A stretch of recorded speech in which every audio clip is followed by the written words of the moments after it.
Assalamualaikum warahmatullahi wabarakatuh. Perkenalkan, nama saya Sabila Putri Utami. Saya dari Universitas Pancasakti Bekasi. Di sini saya akan mempresentasikan tentang tugas UAS, bank dan lembaga keuangan dengan judul Otoritas Jasa Keuangan. Di sini tercantum dengan nama Sabila Putri Utami dengan NIM 289235585, Prodi Manajemen, Fakultas Ekonomi dan Bisnis, dengan dosen pengampu Bapak Dr. Sugeng Prayitno, SIMM. A. Pendahuluan. Secara lebih lengkap, OJK adalah lembaga independen dan bebas dari campur tangan pihak lain yang mempunyai fungsi, tugas, dan wewenang pengaturan, pengawasan, pemeriksaan, dan penyidikan sebagaimana yang dimaksud dalam Undang-Undang Nomor 21 tersebut. Otoritas Jasa Keuangan atau OJK merupakan lembaga independen dan bebas campur tangan pihak lain yang memiliki fungsi menyelenggarakan sistem pengaturan dan pengawasan yang terintegrasi terhadap keseluruhan kegiatan di dalam sektor jasa keuangan.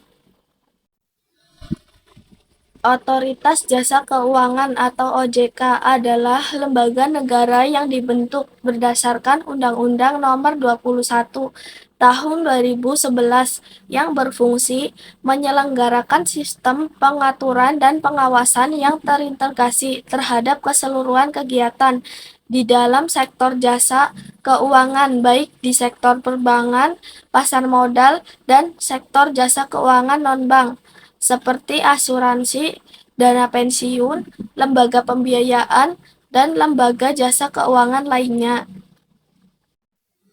Secara lebih lengkap, OJK adalah lembaga independen dan bebas dari campur tangan pihak lain yang mempunyai fungsi, tugas, dan wewenang pengaturan, pengawasan, pemeriksaan, dan penyidikan sebagaimana yang dimaksud dalam Undang-Undang Nomor 21 tersebut. Tugas pengawasan industri keuangan non-bank dan pasar modal secara resmi beralih dari Kementerian Keuangan dan Bapepam LK ke OJK pada 31 Desember 2012, sedangkan pengawasan di sektor perbankan beralih ke OJK pada 31 Desember 2013 dan lembaga keuangan mikro pada 2015. 2. Tujuan pembentukan OJK. Pasal 4 Undang-Undang Nomor 21 Tahun 2011 tentang OJK menyebutkan bahwa OJK dibentuk dengan tujuan agar keseluruhan kegiatan di dalam sektor jasa keuangan terselenggara secara teratur, adil, transparan, akuntabel, dan mampu mewujudkan sistem keuangan yang tumbuh, berkelanjutan, dan stabil, serta mampu melindungi kepentingan konsumen maupun masyarakat. Dengan pembentukan OJK, maka lembaga ini diharapkan dapat mendukung kepentingan sektor jasa keuangan secara menyeluruh, sehingga meningkatkan daya saing perekonomian. Selain itu, OJK harus mampu menjaga kepentingan nasional, antara lain meliputi sumber daya manusia, pengelolaan, pengendalian, dan kepemilikan di sektor jasa keuangan dengan tetap mempertimbangkan aspek positif globalisasi. OJK dibentuk dan dilandasi dengan prinsip-prinsip tata kelola yang baik yang meliputi independensi, akuntabilitas, pertanggungjawaban, transparansi, dan kewajaran atau fairness. 3. Visi dan misi OJK. Visi OJK adalah menjadi lembaga pengawas industri jasa keuangan yang terpercaya, melindungi kepentingan konsumen dan masyarakat, dan mampu mewujudkan industri jasa keuangan menjadi pilar perekonomian nasional yang berdaya saing global serta dapat mewujudkan kesejahteraan umum. Misi OJK yaitu yang pertama, mewujudkan terselenggaranya seluruh kegiatan di dalam sektor jasa keuangan secara teratur, adil, transparan, dan akuntabel.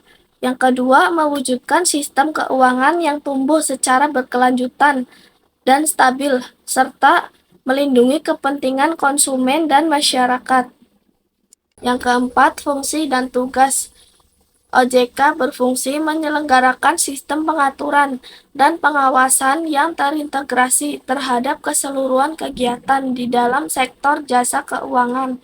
Sementara berdasarkan Pasal 6 dari Undang-Undang Nomor 21 Tahun 2011, tugas utama dari OJK adalah melakukan pengaturan dan pengawasan terhadap A. Kegiatan jasa keuangan di sektor perbankan, dan B. Kegiatan jasa keuangan di sektor pasar modal, dan C. Kegiatan jasa keuangan di sektor perasuransian, dana pensiun, lembaga pembiayaan, dan lembaga jasa keuangan lainnya. Wewenang Otoritas Jasa Keuangan. Wewenang yang dimiliki oleh OJK yang pertama terkait khusus pengawasan dan pengaturan lembaga jasa keuangan bank yang meliputi perizinan untuk pendirian bank, pembukaan kantor bank, anggaran dasar, rencana kerja, kepemilikan, kepengurusan, dan sumber daya manusia, merger, konsolidasi, dan akuisisi bank, serta pencabutan izin usaha bank. Kegiatan usaha bank antara lain sumber dana, penyediaan dana, produk hibridasi, dan aktivitas di bidang jasa.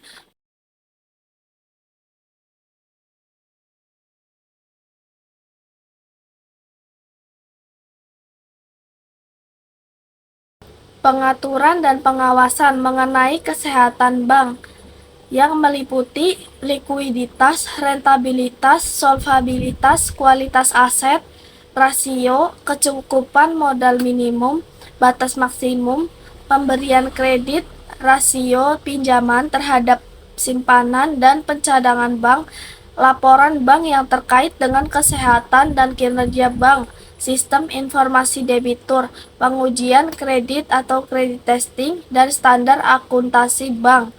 Pengaturan dan pengawasan mengenai aspek kehati-hatian bank meliputi manajemen risiko, tata kelola bank, prinsip mengenai nasabah anti pencucian uang, dan pencegahan biaya, terorisme, dan kejahatan perbankan, serta pemeriksaan bank. Terkait pengaturan lembaga jasa keuangan, bank dan non-bank, menetapkan peraturan dan keputusan OJK. Yang pertama, menetapkan peraturan mengenai pengawasan di sektor jasa keuangan. Yang kedua, menetapkan kebijakan mengenai pelaksanaan tugas OJK. Yang ketiga, menetapkan peraturan mengenai tata cara penetapan pemerintah tertulis terhadap lembaga jasa keuangan dan pihak tertentu. Yang keempat, menetapkan peraturan mengenai tata cara penetapan pengelolaan statuter pada lembaga jasa keuangan. Yang kelima, menetapkan struktur, organisasi, dan infrastruktur, serta pengelolaan memelihara dan menata usahakan kekayaan dan kewajiban. Yang keenam, menetapkan peraturan mengenai tata cara pengenaan sanksi sesuai dengan ketentuan peraturan perundang-undangan di sektor jasa keuangan. C. Terkait pengawasan lembaga jasa keuangan, bank dan non-bank meliputi yang pertama, menetapkan kebijakan operasional pengawasan terhadap kegiatan jasa keuangan. Yang kedua, mengawasi pelaksanaan tugas pengawasan yang dilaksanakan oleh Kepala Eksekutif. Yang ketiga, melakukan pengawasan, pemeriksaan, penyidikan, perlindungan konsumen, dan tindakan lain terhadap lembaga jasa keuangan, pelaku atau penunjangan kegiatan jasa keuangan, sebagaimana yang dimaksud dalam peraturan perundang-undangan di sektor jasa keuangan. Yang keempat, memberikan perintah tertulis kepada lembaga jasa keuangan dan atau pihak tertentu. Yang kelima, melakukan pertunjukan mengelolakan statuter. Yang keenam, menetapkan penggunaan pengelolaan statuter. Yang ketujuh, menetapkan sanksi administratif terhadap pihak yang melakukan pelanggaran terhadap peraturan perundang-undangan di sektor jasa keuangan. Yang kedelapan, memberikan dan atau mencabut izin usaha, izin orang perorangan, efektifnya pertanyaan pendaftaran, surat tanda terdaftar, persetujuan, melakukan kegiatan usaha, pengesahan, persetujuan atau menetapkan pembubaran dan penetapan lain. Yang keenam, nilai-nilai yang terdapat pada OJK. Yang pertama, integritas bertindak objektif, adil, dan konsisten sesuai dengan kode etik dan kebijakan organisasi dengan menunjang tinggi kejujuran dan komitmen. Yang kedua, profesionalisme, bekerja dengan penuh tanggung jawab dan berdasarkan kompetensi yang tinggi untuk mencapai kinerja terbaik. Dan yang ketiga, sinergi, berkolaborasi dengan seluruh pemangku kepentingan baik internal maupun eksternal secara produktif dan berkualitas. Dan yang keempat, inklusif, terbuka, dan menerima keberagaman pemangku kepentingan serta memperluas kesempatan dan akses masyarakat terhadap industri keuangan.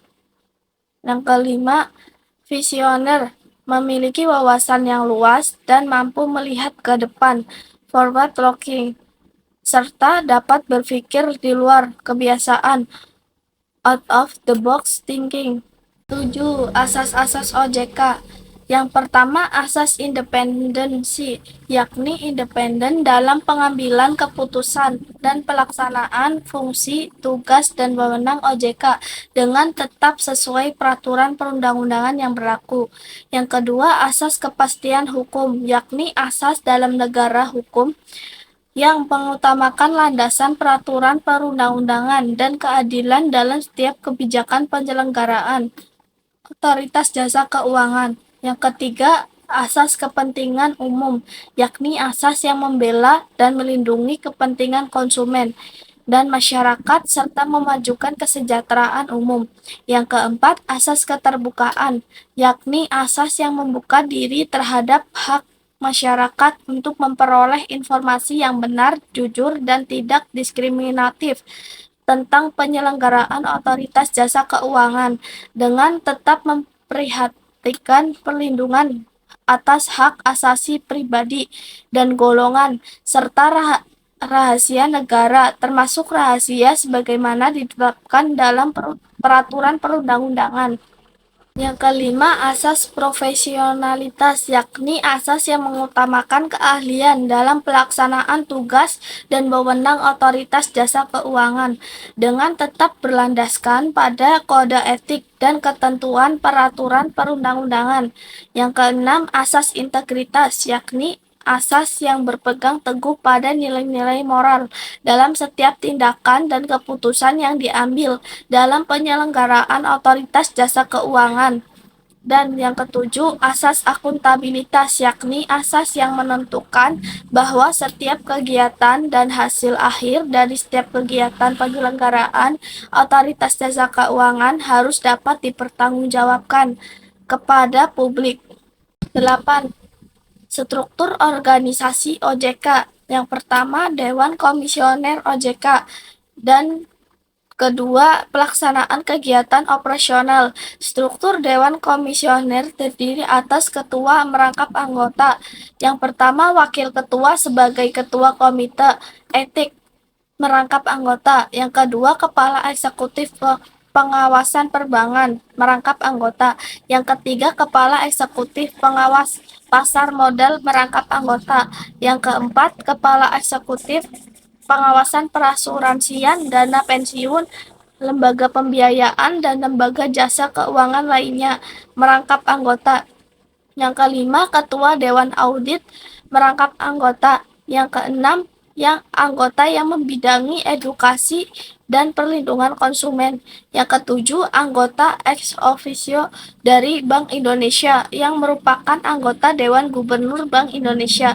Dan yang kedelapan, anggota ex officio dari Kementerian Keuangan yang merupakan pejabat setingkat eselon Kementerian Keuangan. Pelaksanaan kegiatan operasional terdiri atas: yang pertama, Ketua Dewan Komisioner memimpin bidang manajemen strategis. Yang kedua, Wakil Ketua Dewan Komisioner memimpin bidang manajemen strategis 2. Yang ketiga, Kepala Eksekutif Pengawasan Perbankan memimpin bidang pengawasan sektor perbankan. Yang keempat, Kepala Eksekutif Pengawasan Pasar Modal memimpin bidang pengawasan sektor pasar modal. Yang kelima, Kepala Eksekutif Pengawasan Perasuransian, Dana Pensiun, Lembaga Pembiayaan, dan Lembaga Jasa Keuangan lainnya, memimpin bidang pengawasan sektor IKNB. Ketua Dewan Audit memimpin bidang audit internal dan manajemen risiko. Dan yang keenam, anggota Dewan Komisioner bidang edukasi dan perlindungan konsumen memimpin bidang edukasi dan perlindungan konsumen. 9. Pimpinan OJK. OJK dipimpin oleh 9 Dewan Komisioner yang kepemimpinannya bersifat kolektif dan kolegial. Susunan Dewan Komisioner tersebut terdiri atas seorang ketua, seorang wakil ketua, seorang kepala eksekutif pengawas perbankan, seorang kepala eksekutif pengawas pasar modal, seorang kepala eksekutif pengawas industri, keuangan non-bank, seorang Ketua Dewan Audit, seorang anggota yang membidangi edukasi dan perlindungan konsumen, seorang ex officio dari Bank Indonesia, seorang ex officio dari Kementerian Keuangan. Jabatan yang ada di OJK yaitu untuk membantu tugasnya Dewan Komisioner mengangkat pejabat struktural maupun fungsional, antara lain deputi komisioner, direktur, dan pejabat di bawahnya. B. Strategi OJK untuk merealisasikan visi dan misinya. Dalam rangka pencapaian visi dan misinya, OJK memiliki 8 strategi utama. Strategi pertama yaitu mengintegrasikan pengaturan dan pengawasan lembaga keuangan. Tujuannya adalah untuk mengurangi dan menghilangkan duplikasi serta pengaturan yang terpisah-pisah melalui harmonisasi kebijakan. Dengan demikian akan diperoleh nilai tambah berupa peningkatan efisiensi dan konsistensi kebijakan, pengurangan arbitrasi sehingga mendorong kesetaraan dalam industri keuangan, pengurangan biaya terhadap industri dan masyarakat. Integritas akan mengacu pada arsitektur pengembangan sektor jasa keuangan yang mensinergikan berbagai master plan yang telah disusun sebelumnya di Bank Indonesia dan Bapepam LK. Strategi yang kedua yaitu meningkatkan kapasitas pengaturan dan pengawasan. Strategi ini ditempuh melalui adopsi kerangka peraturan yang lebih baik dan disesuaikan dengan kompleksitas ukuran, integrasi, dan konglomerasi sektor keuangan.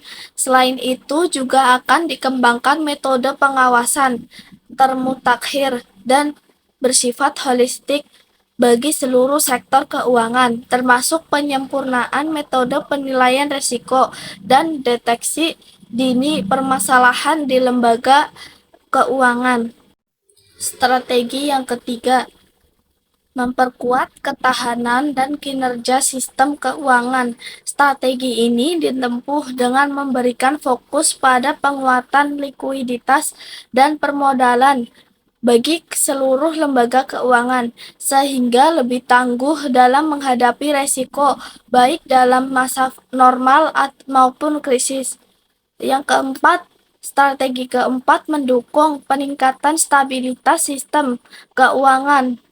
Selain mengatur dan mengawasi industri keuangan secara individual, OJK juga menganalisis dan memantau potensi risiko sistematik di masing-masing individual lembaga keuangan. Kewenangan untuk melakukan pengawasan secara integrasi akan memberi ruang bagi OJK untuk memantau secara lebih dalam berbagai kemungkinan risiko dan mengambil langkah-langkah mitigasinya, terutama risiko yang terjadi di konglomerasi keuangan. C. Tata kelola OJK. Yang pertama, Dewan Komisioner. 1. Syarat menjadi calon anggota Dewan Komisioner OJK. Yang kedua, warga negara Indonesia. Yang ketiga, memiliki akhlak moral dan integritas yang baik. Yang keempat, cakap melakukan perbuatan hukum. Yang kelima, tidak pernah dinyatakan pailit atau tidak pernah menjadi pengurus perusahaan yang menyebabkan perusahaan tersebut pailit. Yang keenam, sehat jasmani. Yang ketujuh, berusia paling tinggi 65 tahun pada saat ditetapkan. Yang kedelapan, mempunyai pengalaman atau keahlian di sektor jasa keuangan. Yang kesembilan, tidak pernah dijatuhi pidana penjara berdasarkan putusan pengadilan yang telah mempunyai kekuatan hukum tetap karena melakukan tindakan pidana yang diancam dengan hukuman 5 tahun atau lebih. D. Manajemen Strategi, Anggaran, dan Kinerja (MSAK) dalam rangka melaksanakan ketentuan Pasal 34 Undang-Undang OJK pada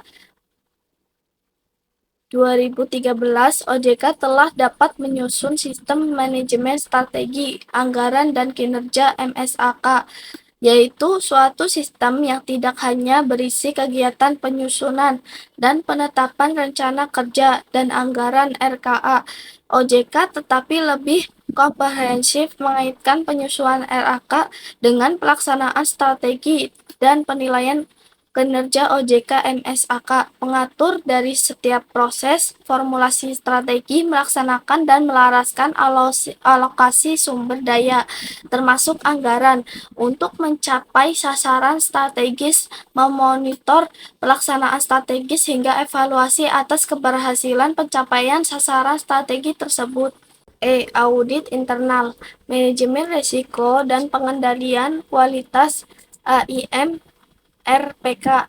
A. Audit internal. Fungsi audit internal OJK dilaksanakan oleh bidang audit internal, manajemen risiko dan pengendalian kualitas AIM RPK.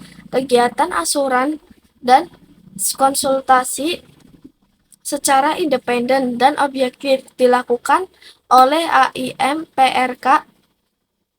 RPK untuk memberikan masukan dalam rangka memperbaikan sistem sebagai nilai tambah guna mencapai tujuan OJK. Standar audit yang digunakan OJK mengacu pada standar internasional atau internationally accepted, yaitu International Professional Framework yang dikeluarkan oleh Institute of Internal Auditor. Penggunaan standar dengan mengacu pada yang dimaksudkan agar terdapat kesamaan dalam wewenang, fungsi, dan tanggung jawab atas fungsi audit internal. F. Pembiayaan OJK. 1. Sumber pembiayaan OJK. Menurut Pasal 34 Undang-Undang OJK, anggaran OJK bersumber dari anggaran pendapatan dan belanja negara dan pungutan dari pihak yang melakukan kegiatan di sektor jasa keuangan. 2. Pungutan ke pelaku industri keuangan. Rencananya, OJK akan menarik pungutan dari lembaga-lembaga keuangan di Indonesia. Mekanisme pungutan itu sendiri tengah digodok oleh OJK dan pemerintah. G.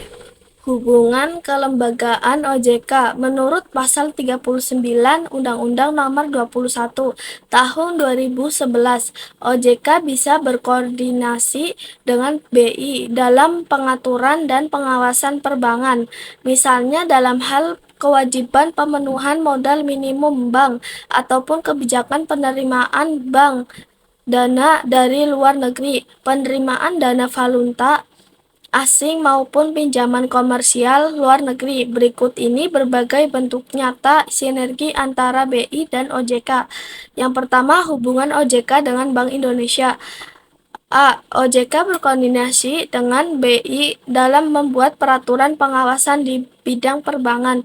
Hal tersebut merupakan salah satu contoh bahwa kesatuan langkah kedua lembaga harus selalu ada. Kombinasi kompetensi dari personel masing-masing lembaga dimaksud akan mampu menciptakan suatu tatanan aturan perbankan yang lebih sempurna.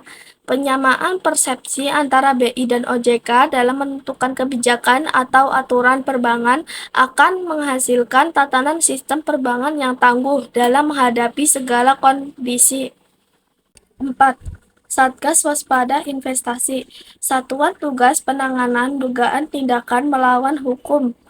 Di bidang pengelolaan investasi, Satgas Waspada Investasi dibentuk berdasarkan Surat Keputusan Ketua Bapepam LK Nomor Kepemilikan 208/BL/2007 yang ditetapkan pada 20 Juni 2007 yang berakhir diperpanjang dengan Surat Keputusan Ketua Bapepam LK Nomor Kepemilikan 124/BL/2012 ditetapkan pada Maret 2012. Satuan Satgas merupakan hasil kerjasama beberapa instansi terkait yang meliputi regulator, Kementerian Perdagangan, dan Badan Koordinasi Penanaman Modal (BKPM), Kementerian Koperasi dan UKM. 2. Penegakan hukum Polri, Kejaksaan Agung. 3. Pendukung Kementerian Komunikasi dan Informasi PPATK. Tugas utama Satgas menginventarisasi kasus-kasus investasi ilegal, menganalisis kasus-kasus, menghentikan atau menghambat maraknya kasus investasi bodong, memberikan edukasi dan sosialisasi kepada masyarakat, meningkatkan koordinasi penanganan kasus dengan instansi terkait, melakukan pemeriksaan secara bersama atas kasus investasi ilegal. Sekian video dari saya. Apabila ada kesalahan, datanya dari saya sendiri. Apabila ada kebenaran, datanya dari Allah. Selebihnya mohon maaf. Wassalamualaikum warahmatullahi wabarakatuh.